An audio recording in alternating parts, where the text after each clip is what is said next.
மக்களே, நேற்று ஆவாரம்பூ பறிச்சு நான் காய வச்சேன். அது இன்னும் காஞ்சிருக்காது. எப்பயும் 3 நாள் 4 நாள் ஆகும். ஆனால் ஆவாரம்பூ உள்ள பொடி பண்ணி வச்சது எனக்கு பழைய ஸ்டாக் இருக்கு.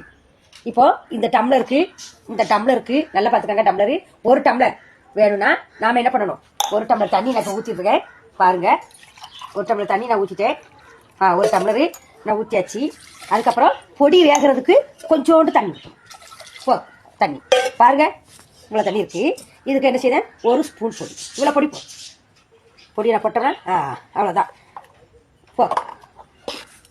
பாருங்க போட்டு இப்போ நான் பற்ற வைக்கிறேன். நல்லா கொதிக்குது பாருங்க. அப்படி சாறு நல்ல கலர் இறங்கியிருக்குதா? டிக்காசன் மாதிரி நல்ல கலராக இருக்கும்.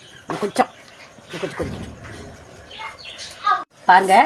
இப்போ எல்லாம் கொதிச்சு நல்ல கரெக்டான பதத்துக்கு வந்துட்டு. எனக்கு காஃபி பதத்துக்கு வந்தாலே நம்மளுக்கு போதும். இப்போ நம்ம ஸ்டவ் என்ன செய்யலாம்? நிப்பாட்டிடலாம். என்ன செய்யலாம்? நமக்கு தேவை 1 டம்ளர். அப்போ நம்ம என்ன செய்யணும்? இந்த 1 டம்ளர் நம்ம அரிச்சு கரெக்டாக வந்து நல்லா வந்து 1 டம்ளருக்கு வந்துச்சு.